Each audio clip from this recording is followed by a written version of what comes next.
Coucou tout le monde, j'espère que vous allez bien. Alors aujourd'hui on se retrouve pour une nouvelle vidéo capillaire, une vidéo dans laquelle je vais vous montrer comment est-ce que je prépare mes soins aux poudres ayurvédiques et surtout comment est-ce que je les applique. A tout de suite.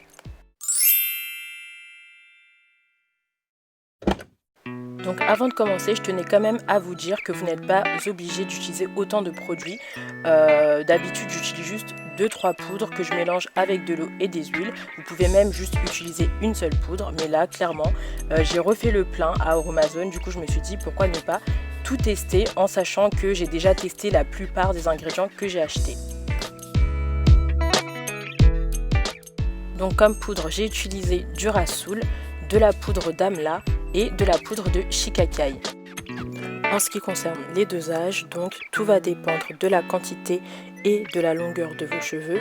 Plus vous en avez, plus vous aurez besoin de poudre et d'eau ou de poudre et d'eau et d'huile, etc. Et si vous préférez travailler avec un mélange assez épais, et ben vous allez plus miser sur les poudres. En revanche, si vous préférez travailler avec un mélange assez liquide, vous allez plus miser sur les huiles et sur l'eau. Pour avoir une pâte bien lisse, j'aime bien venir la travailler et écraser tous les grumeaux avant même d'appliquer les huiles et l'eau, tout simplement pour m'assurer que ma pâte soit bien lisse et bien homogène. Alors j'ai utilisé de l'huile d'avocat qui va tout simplement permettre de stimuler la pousse des cheveux, de les renforcer et de les tonifier. Elle a également des vertus adoucissantes et c'est l'une des seules huiles avec l'huile de coco qui pénètre véritablement la fibre capillaire. Ensuite j'ai utilisé l'huile de pépin de raisin qui est décrite comme une huile ayant des vertus réparatrices pour les cheveux fins et cassants. J'ai également utilisé de l'huile d'amande douce. Mes cheveux en raffolent, c'est une huile qui va permettre de les adoucir, de les assouplir et de les fortifier. Et surtout c'est une huile qui va aider à lutter contre les pellicules. Et donc là c'est la petite nouveauté, avec l'huile de pépin de raisin, j'ai décidé d'utiliser des huiles essentielles. Donc de l'huile d'arbre à thé citronné et de l'huile de menthe poivrée, tout simplement pour venir apaiser le cuir chevelu, lutter contre les démangeaisons et stimuler la pousse pour l'huile d'arbre à thé citronné. S'ajoute aux petites nouveautés l'intégration, l'incorporation d'hydrolat de romarin afin de lutter contre les pellicules et surtout contre la chute de cheveux. Donc je me suis essentiellement concentrée sur des ingrédients qui vont venir aider à lutter contre les démangeaisons, contre la chute et la casse des cheveux. Et j'ajoute également un petit peu de vinaigre de cidre de pomme. Donc là à partir de ce moment là c'est que des nouveautés, j'ai jamais testé tout ça et franchement mes cheveux ont adoré. Et donc à la fin j'ajoute de l'eau chaude, tout simplement pour faciliter l'application et la pénétration du produit. Et le fait d'ajouter de l'eau chaude permet tout simplement d'ouvrir les écailles pour les personnes qui ont des cheveux à faible porosité. Donc là j'ai eu la main lourde et j'ai décidé d'ajouter le reste de ma poudre d'Amla, tout simplement parce que ma pâte était beaucoup trop liquide. Ah oui, et petite précision, je n'utilise pas une cuillère en bois pour le style, c'est vraiment pour ne pas altérer les bienfaits des poudres. Donc lorsque vous voulez utiliser vos poudres, assurez-vous de ne surtout pas utiliser une cuillère en métal, en fer ou autre. Privilégiez plutôt les cuillères en bois.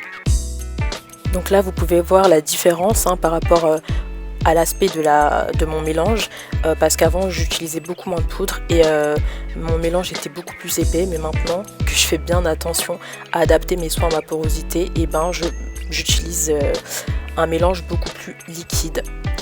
Donc personnellement je préfère appliquer mes soins aux poudres ayurvédiques sur cheveux humides.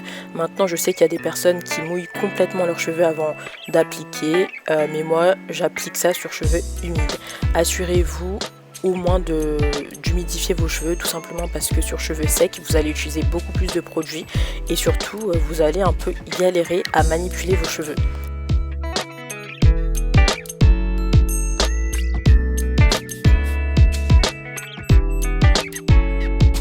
Donc comme vous pouvez le voir, j'insiste beaucoup sur le cuir chevelu, étant donné que c'est des huiles, des poudres, des hydrolats qui vont permettre de stimuler la pousse des cheveux, de lutter contre la chute des cheveux. Du coup il faut vraiment que votre cuir chevelu puissent en bénéficier. Sinon ça ne sert à rien. Et bien sûr quand on veut lutter contre les pellicules, etc., on doit vraiment insister au niveau du cuir chevelu.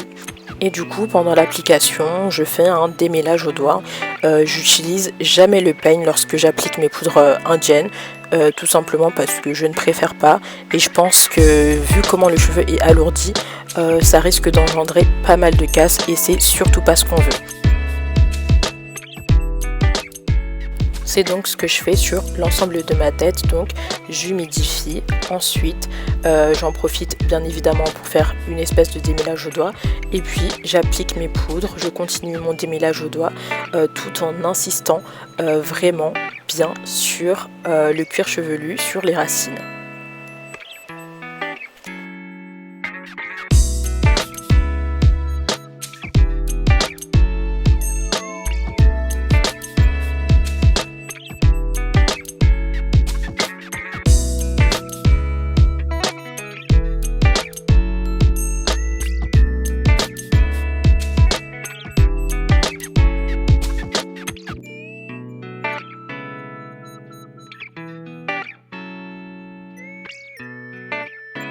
Vraiment, je n'hésite pas à séparer mes cheveux avec les doigts pour m'assurer que mon mélange soit bien réparti sur l'ensemble de ma chevelure.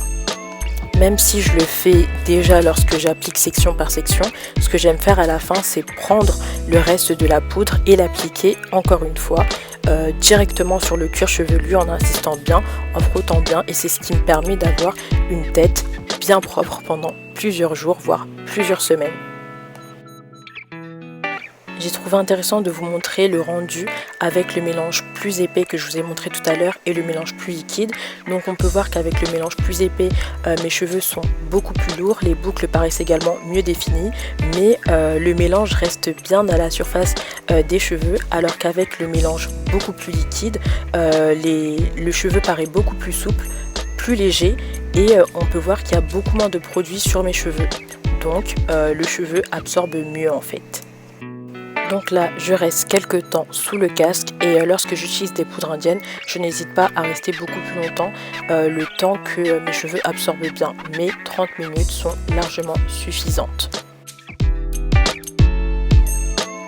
En ce qui concerne le lavage, je n'hésite pas à insister vraiment sur le cuir chevelu, toujours à l'aide de mes doigts bien sûr et pas de mes ongles. Et puis j'hésite pas aussi à laver mes cheveux 2 fois, donc vraiment je m'aide d'un miroir pour voir s'il reste des résidus, et puis je rince une seconde fois. Voilà comment j'utilise les poudres indiennes. Donc après c'est à vous de voir si vous décidez d'utiliser un masque ou un après-shampoing, voire les deux, pour être sûr de bien enlever tous les résidus, ou éventuellement juste pour enlever l'odeur, parce que les poudres ont une odeur assez forte, mais cette fois-ci moi j'avais juste utilisé les poudres. Voilà, c'est tout. J'espère que cette vidéo vous aura plu et surtout qu'elle vous sera utile. N'hésitez pas à laisser un petit commentaire pour me dire ce que vous en avez pensé, à liker la vidéo, à la partager, et surtout n'oubliez pas de vous abonner. Bye!